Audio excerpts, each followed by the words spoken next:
Olá, tudo bem?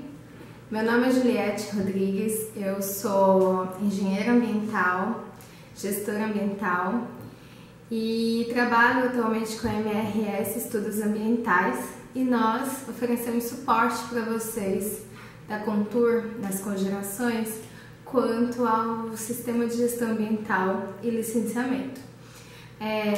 Hoje eu vim aqui falar com vocês sobre o nosso primeiro tema, nosso primeiro vídeo da campanha do mês de junho de meio ambiente, que é sobre licenciamento ambiental.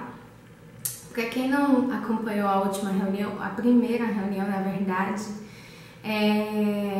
eu expliquei que nós iremos realizar no mês de junho 3 vídeos em que terão temas de meio ambiente e com isso vocês poderão ver os nossos vídeos, responder o quiz e concorrer a alguns prêmios, alguns prêmios de um sorteio que será realizado em julho.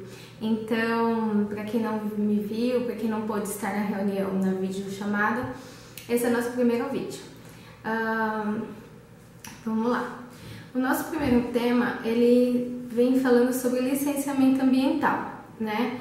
Mas para eu poder chegar à parte do licenciamento ambiental, né, dentro do Brasil, eu preciso falar como que a gente iniciou essas preocupações ou essas diretrizes, como foram estabelecidas dentro do Estado brasileiro, né?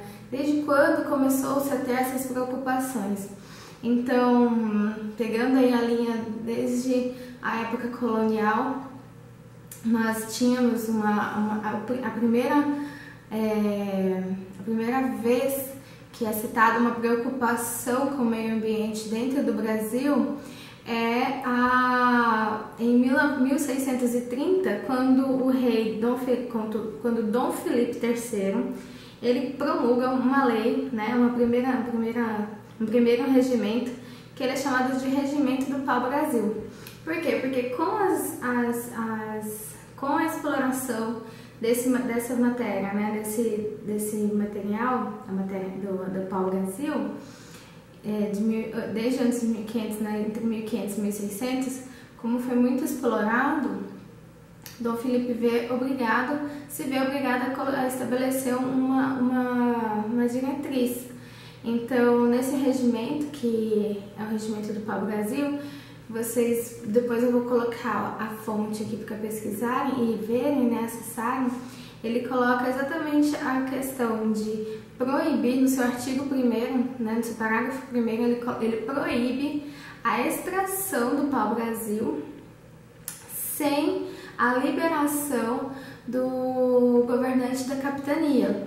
Então ele deixa bem claro que caso ocorra esse tipo de exploração, né, sem a autorização desse governante da capitania, a pessoa ela pode ser condenada à morte e ainda as suas fazendas vão ser confiscadas pelo governo de Portugal, né?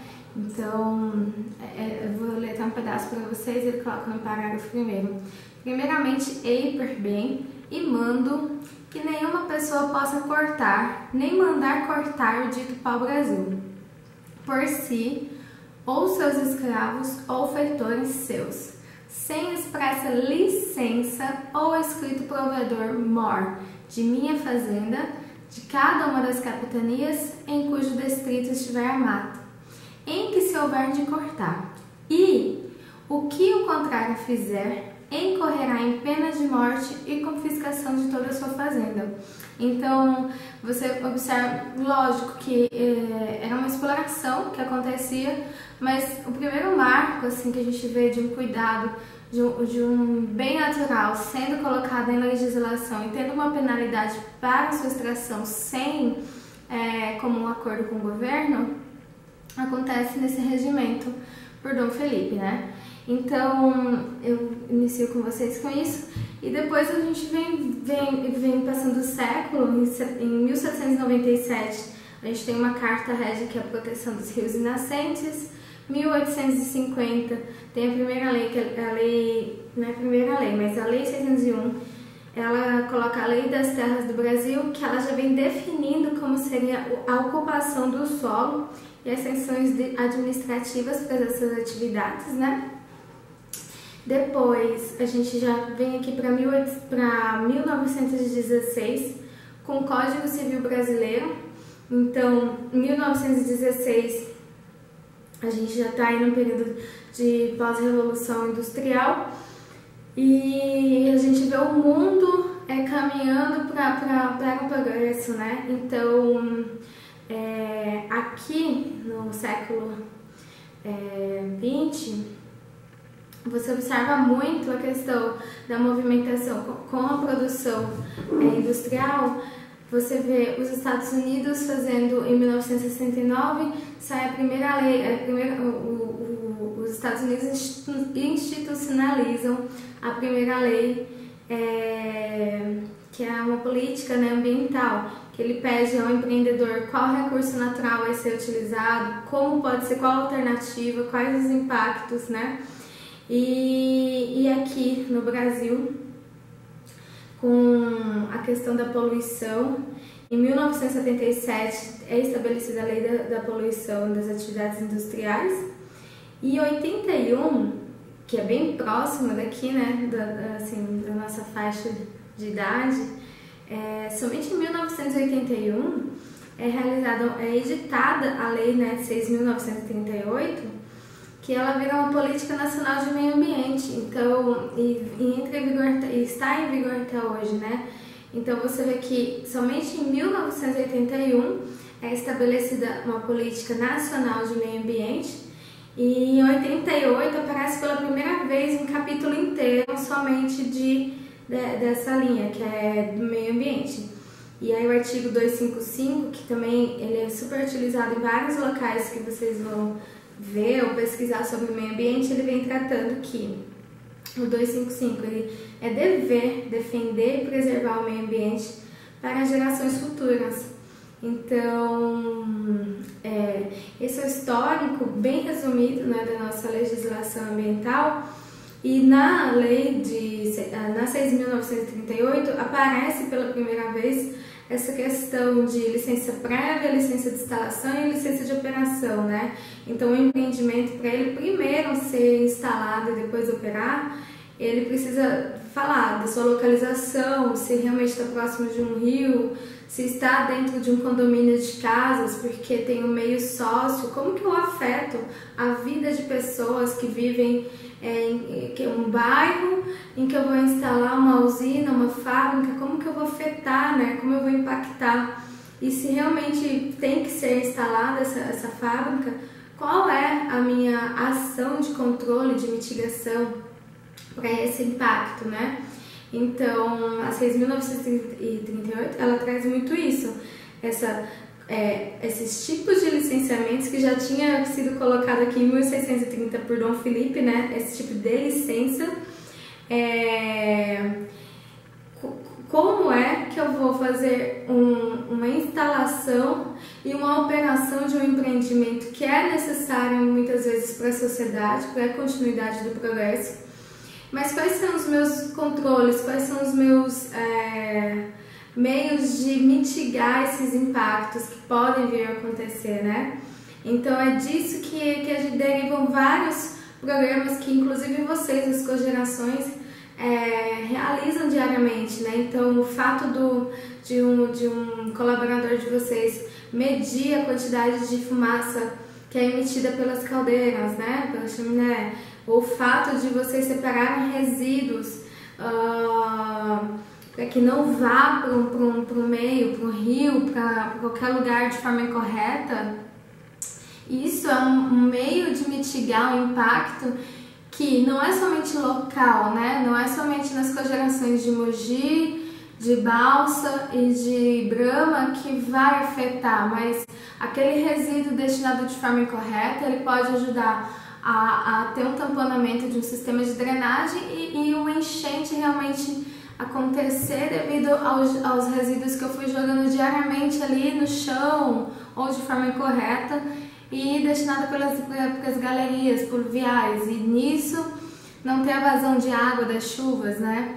Então, esse é o impacto na ponta que acontece e que a gente acha que pode não me prejudicar na minha vida social, né? Mas não. Isso daí realmente contribui para que no futuro, num desastre ambiental, isso possa ter sido uma responsabilidade minha também, né? Não somente de resíduos, mas uma fábrica que nós temos alguns controles aí, que é o monitoramento do solo, né? Se tem uma contaminação de algum tipo de químico que possa entrar, contaminar o solo, o meu lençol freático, se isso acontece, o abastecimento de água dessa região ele deixa de acontecer de forma correta, né? E quanto que isso incide também onde eu moro.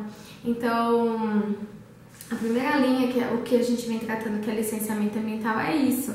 Como que ele iniciou, né? Como ele está fundamentado. Então, hoje, nossa principal legislação é a 6.938 e tem outras CONAMAs, que é 01, 237 e outras, mas a gente tem o licenciamento ambiental serve para eu ter uma aprovação que meu empreendimento ele está de acordo com as diretrizes brasileiras, os padrões que podem ser permitidos de emissão, de uso de recursos naturais.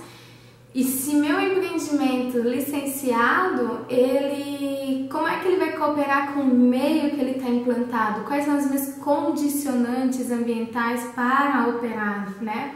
E em caso de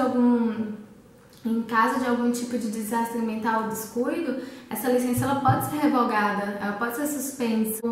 A importância do licenciamento ambiental é essa, não se passa apenas não é apenas para um trabalho, para a realização de um trabalho ou de um serviço ou de um produto, mas sim de como é que a operação dessa fábrica junto com outras não vai interferir principalmente nisso, no meio ambiente para gerações futuras, ou até mesmo a nossa própria geração, como é que a operação de onde eu trabalho contribui ou minimiza o risco de acontecer um acidente que possa chegar, sim, à comunidade onde eu moro, ao bairro que eu moro, né?